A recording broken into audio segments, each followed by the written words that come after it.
दोस्तों, एक शादी समारोह में दुल्हन की विदाई बस होने ही वाली थी, तभी वहां पर किन्नर समाज के लोग आ जाते हैं और वो लोग नाचते हैं, गाते हैं, शगुन का पैसा लेते हैं। लेकिन जब किन्नर समाज के लोगों की नज़र उस दूल्हे के ऊपर पड़ती है तो वो लोग बहुत ही ज़्यादा हैरान हो जाते हैं, क्योंकि वो दूल्हा उन्हीं के कैटेगरी का लग रहा था, यानी कि वो दूल्हा भी एक किन्नर था।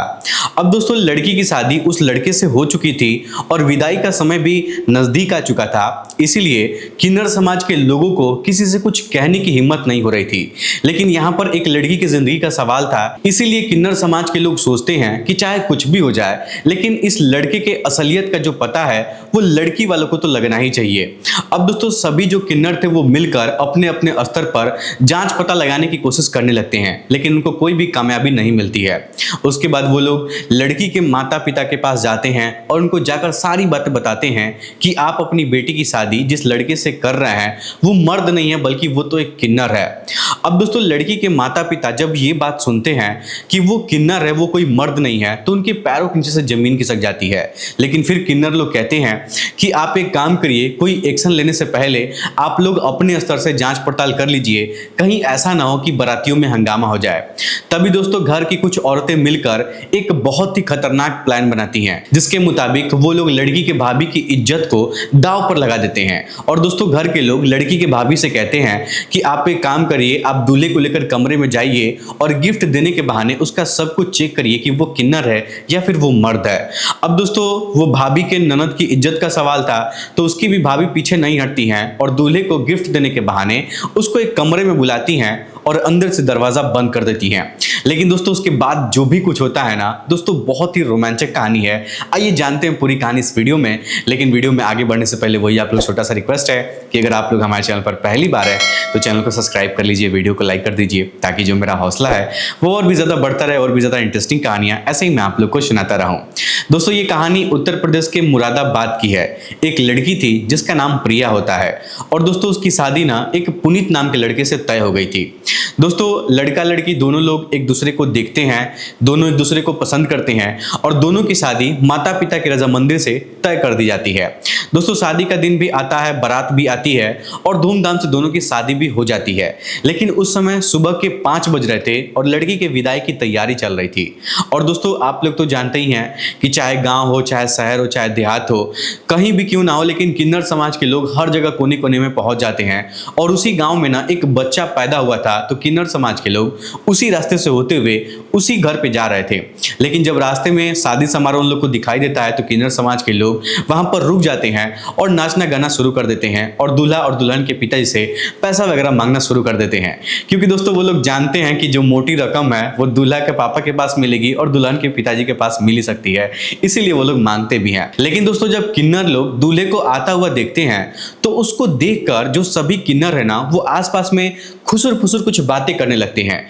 क्योंकि जो लड़का था वो उसका जो चाल चलन था, उसका जो हाव भाव था, बात करने का तरीका था, उसके आंखों का मटक्का जो देखने का तरीका था, वो सब कुछ एक किन्नर की तरह लग रहा था। अब दोस्तों, किन्नर समाज के लोग जो है ना, उन लोग को बहुत पुराना अनुभव था इस कैटेगरी में रहते हुए, तो वो लोग उसको देखते तुरंत चुटकी में पहचान जाते हैं कि हो ना हो ये तो हमारे ही कैटेगरी का है। लेकिन दोस्तों, बात काफी आगे बढ़ चुकी थी और दुल्हन के विदाई का समय भी नजदीक आ गया था। तो जैसे ही पुनीत अपने पापा के साथ किन्नर समाज के लोगों के पास आता है कुछ शगुन का पैसा वैसा देने के लिए, तभी एक किन्नर जिसका नाम सुमन होता है वो कहती है कि क्यों हीरो, शादी तो कर लिए लेकिन गुजर बसर कौन करेगा। तभी दोस्तों, लड़के के पिताजी वहां पर खड़े थे और वो कहते हैं कि मेरा बेटा गुजर बसर करेगा, और कौन करेगा। तब दोस्तों वो लोग कहती हैं कि तुम्हारा बेटा तो उस लायक नहीं लगता है, ये सब कैसे संभालेगा। तभी दोस्तों, लड़के के पिताजी को ये बात समझ में आ जाता है कि हो ना हो कहीं ना कहीं इन लोग को कुछ डाउट हो रहा है। इसलिए दोस्तों, तुरंत उसके पिताजी अपने पॉकेट से 1500 रुपए निकालते हैं और उन लोग को हाथों में दे देते हैं और कहते हैं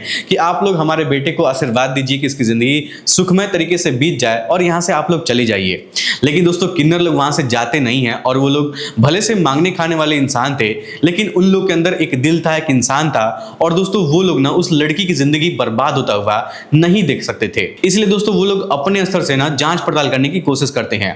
तभी दोस्तों, पुनीत जो दूल्हा था वो जहां पर खेत में लगा हुआ था टेंट, वहां पर बैठा हुआ था चरपाई पर, तो चारों तरफ से किन्नर वहां पर जाते हैं और वहीं पर उसको घेर कर बैठ जाते हैं और पैसा मांगने के बहाने उसके ऊपर वाले जेब में उसके पैंट के जेब में हाथ डालकर और इधर उधर उसका सामान वगैरह टच करने की, जांच पड़ताल करने की छूने लगते हैं, कोशिश करने लगते हैं। तभी दोस्तों दूल्हे के जो पिताजी हैं वो देखते हैं तो उनको गुस्सा जाता है और उसके पिताजी डांट फटकार कर उन किन्नरों को वहां से भगा देते हैं। अब दोस्तों सभी किन्नर गुस्सा हो जाते हैं और गुस्से में वो सभी लोग लड़की के घर पे चले जाते हैं। वहां जाने के बाद लड़की के घर वाले बड़े इज्जत से उन लोग को बैठाते हैं, चाय पानी नाश्ता करवाते हैं, शगुन का पैसा और मिठाई भी बड़े इज्जत से उन लोग को दिया जाता है। तभी दोस्तों जो किन्नर थी सुमन, वो लड़की के मम्मी को अपने पास बुलाती है, उसके बुआ को बुलाती है, उसके भाभी को बुलाती है और कहती है कि आप लोग अपनी बेटी की शादी जिस लड़के से तय की है, जिससे कर रही हैं, क्या आपकी लड़की उससे प्यार करती थी, ये लव मैरिज शादी हो रही है या फिर अरेंज मैरिज शादी हो रही है।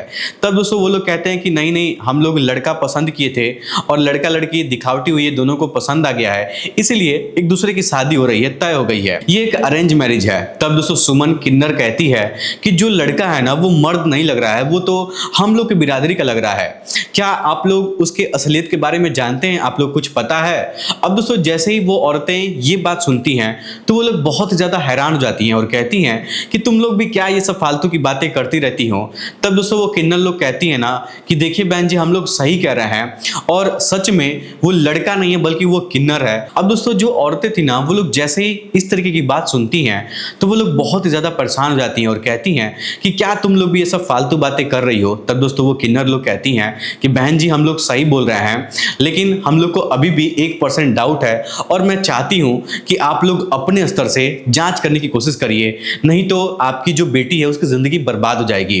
अगर एक बार उसका यहाँ से विदाई हो जाएगा, वो अपनी ससुराल चली जाएगी, तो दोबारा उससे उस लड़की से कोई शादी नहीं करेगा, उसकी जिंदगी बर्बाद हो जाएगी। आपकी लड़की है और अभी भी आपके पास टाइम है, आप थोड़ा सा समय निकालकर अपने स्तर से जांच पड़ताल करने की कोशिश करिए। मुझे तो यही लग रहा है कि वो एक किन्नर है। अब दोस्तों सभी औरतें आपस में खुसुर फुसुर करने लगती हैं, एक दूसरे से बातें करने लगती हैं। तभी कुछ औरतें कहती हैं कि हमें तो रात को ही डाउट लग रहा था। तभी दोस्तों सभी औरतें वहां पर मिलकर एक ऐसा प्लान बनाती हैं और वो लोग कहती हैं कि जब दूल्हा दरवाजे पर आएगा तभी गिफ्ट देने के बहाने तुम लोग उसको कमरे के अंदर लेकर जाना। और दोस्तों मैं आप लोग को बता दूं कि जो प्रिया की भाभी थी ना, वो सभी लोग उनसे कहते हैं, ये काम उनको सौंपते हैं और उनसे कहा जाता है कि ये तुम्हारी जिम्मेदारी है और तुम उसको अपने कमरे के अंदर लेकर जाना और वहां पर उसके असलियत का पता लगाना कि क्या सच में वो एक किन्नर है या फिर मर्द है। अब दोस्तों जो उसकी भाभी थी वो भी सोचती है कि चलो ये मेरे ननद की जिंदगी का सवाल है, तो इतना तो मुझे करना ही पड़ेगा, इतना तो मैं कर ही सकती हूँ। अब दोस्तों इस तरीके से पूरा प्लान सेट हो जाता है। लेकिन जब लड़की की विदाई हो रही थी तो विदाई होने से पहले एक रस्म होती है जिसमें लड़की की तरफ की जितनी भी औरतें होती हैं लड़के यानी कि दूल्हे को अकेले में बुलाकर शगुन का गिफ्ट वगैरह देती हैं। तो दोस्तों उसी रस्म के तहत दूल्हे को प्रिया की भाभी अपने साथ कमरे के अंदर लेकर जाती हैं और अंदर जाने के बाद दरवाजा बंद कर देती हैं। उसके बाद दोस्तों प्रिया की भाभी दूल्हे को इधर उधर छूने लगती हैं, उसके साथ उल्टी सीधी बातें करने लगती हैं। लेकिन जब पुनीत को ऐसा एहसास होता है, ऐसा लगता है कि अब कुछ ज्यादा ही हो रहा है, तब वो कहता है कि भाभी आप ये सब क्या कर रही हैं। तब वो कहती हैं कि हमारे यहाँ तो ऐसा ही होता है, इसी तरीके से गिफ्ट दिया जाता है, आज आपको कोई भी नहीं रखेगा, आपको जो मर्जी करना है आप मेरे साथ कर लीजिए। यहाँ की भाभियाँ शादी होती है तो इसी तरीके से गिफ्ट देती हैं, आज के दिन जो भी कुछ करना है फ्री है, सब कुछ कर लीजिए। तब दोस्तों वो कहता है कि भाभी हमारे यहाँ तो ऐसा कोई भी रस्म नहीं होता है। तब दोस्तों प्रिया की भाभी कहती हैं कि लेकिन हमारे यहाँ तो होता है ना, तो इसमें तुमको सोचने की जरूरत नहीं है, इसमें तो नुकसान मेरा ही हो रहा है, तुमको तो फायदा उठाना है, तुमको मजा लेना है। तब दोस्तों उसके बाद प्रिया की भाभी दरवाजा तो बंद कर रखी थी, रूम का लाइट बुझाती हैं और उसके बाद दूल्हा जिस बेड पर लेटा हुआ था उसी बेड पर लेट जाती हैं, उसको छूने लगती हैं, गलत टच वगैरह करने लगती हैं। तो दोस्तों जो पुनीत था ना वो चुपचाप लेटा हुआ था और वो बेचारा कुछ कर नहीं पा रहा था, क्योंकि दोस्तों वहां पर जो भी कुछ कर रही थी ना वो प्रिया की भाभी कर रही थी और वो चुपचाप सोया हुआ था। अब दोस्तों वहां पर अगर कोई दूसरा लड़का होता तो शायद वो अलग ही रिएक्शन देता, कुछ और ही करता, लेकिन दोस्तों पुनीत वहां पर कुछ कर नहीं पा रहा था। यही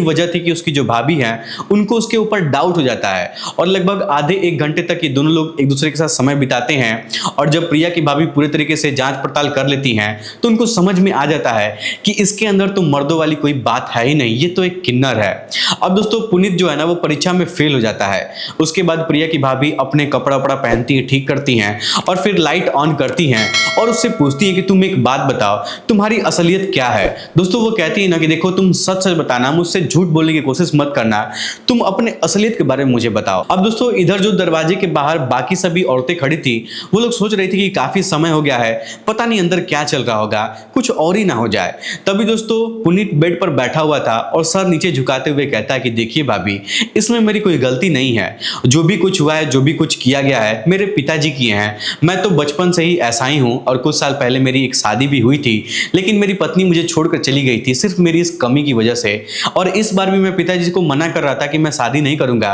लेकिन दहेज की लालच के लिए मेरे पिताजी मेरी शादी आपकी ननद से तय करवा दिए थे और मैं उनको मना भी किया था, लेकिन वो मेरी बात नहीं माने थे। अब दोस्तों जब ये बात उसकी भाभी सुनती है ना तो उसका दिमाग बहुत ज्यादा खराब हो जाता है। अब दोस्तों उसके बाद वो दरवाजा खोलती हैं, बाहर निकलती हैं और फिर रोते हुए अपने ननद के पास जाती हैं। दोस्तों प्रिया उस समय ना दुल्हन के कपड़ों में अपने रूम में सज संवर कर बैठी हुई थी और सिर्फ विदाई का इंतजार कर रही थी। अब दोस्तों उसकी भाभी वहां पर जाती हैं और उसको सीने से लगाकर रोने लगती हैं। तब तक वहां पर सभी औरतें आ जाती हैं, उसकी भाभी से पूछने लगती हैं कि आखिर क्या बात है, तुम क्यों रो रही हो, बताओ अंदर क्या हुआ है। अब दोस्तों प्रिया की भाभी सभी औरतों को पूरी कहानी बताती हैं और कहती हैं कि उसमें तो मर्दों वाली कोई बात ही नहीं है, वो तो ना मर्द है, वो एक किन्नर है। अब दोस्तों जब ये बात सभी औरतें सुनती हैं ना तो सभी लोग मिलकर दूल्हे को उसी कमरे में बंद कर देती हैं। एक तरीके से देखा जाए तो उसको बंधक बना दिया जाता है। उसके बाद दोस्तों घर की 4-5 जिम्मेदार औरतें, 4-5 लड़के मिलकर जाते हैं बारात में, जहां पर बारात खेतों में रुकी हुई थी, जहां पर टेंट लगा हुआ था, और वहां पर बारातियों के 4-5 लोगों को पकड़ लिया था, जो लोग मेन थे, जो शादी तय करवाए थे, उन लोग को पकड़कर और घसीटते हुए जो लड़की वाले थे वो लोग अपने दरवाजे पर लेकर आते हैं और दूल्हे के पिताजी से कहते हैं कि तुम लोग इतना झूठ कैसे बोल सकते हो, तुम्हारा बेटा किन्नर है और ये बात तुम जानते हुए भी मेरी बेटी से अपने बेटे की शादी क्यों तय किए हो, तुम तो मेरी बेटी की जिंदगी बर्बादी करने वाले थे, तुमको दहेज का अगर इतना ही लालच था तो तुम हमसे पैसा मांगते, तुम्हें पैसे की कमी थी तो मांगते, लेकिन इस तरीके से तुम मेरी बेटी की जिंदगी कैसे बर्बाद कर सकते हो। तभी दोस्तों वहां पर प्रिया का भाई आता है और लड़के के पिताजी को 4-5 थप्पड़ खींचकर मार देता है और वहां पर जितने भी बाराती लोग आए थे उनमें से कई सारे लोगों की पिटाई होती है, धुलाई होती है और दोस्तों उन लोगों को बहुत ज्यादा डराया जाता है, धमकाया जाता है और शादी में जितना भी पैसा खर्च हुआ था लड़की वालों की तरफ का, वो सारा पैसा उसके पिताजी से यानी कि दूल्हे के पिताजी से वसूल लिया जाता है। अब दोस्तों उस समय दूल्हे के पिताजी के पास उतना पैसा नहीं था, सब पैसा खर्च हो चुका था, तो वो सोच रहे थे कि अब सच्चाई का खुलासा हो ही गया, सब लोग जान ही चुके हैं, तो ये लोग हमको छोड़ेंगे नहीं, यहाँ से जाने नहीं देंगे, इन लोगों को पैसा देना ही पड़ेगा। तो दोस्तों उसके पिताजी अपने रिश्तेदार के लोगों से फोन करते हैं, कई लोगों को, और 3 लाख रुपए का व्यवस्था बनाते हैं और वो सारा पैसा लड़की वालों को दे दिया जाता है और जो भी कुछ दान दहेज था वो सभी उसको वापस कर दिया जाता है। और तभी दोस्तों वहां पर कोई पुलिस को फोन कर देता है, पुलिस भी वहां पर आती है और जब पुलिस वालों को पता चलता है कि धोखाधड़ी करके सिर्फ दहेज का पैसा पाने के लिए, पैसा कमाने के लिए एक किन्नर की शादी एक लड़की से की जा रही थी, तो दोस्तों पुलिस वालों को भी बहुत ज्यादा गुस्सा आता है और पुलिस वाले भी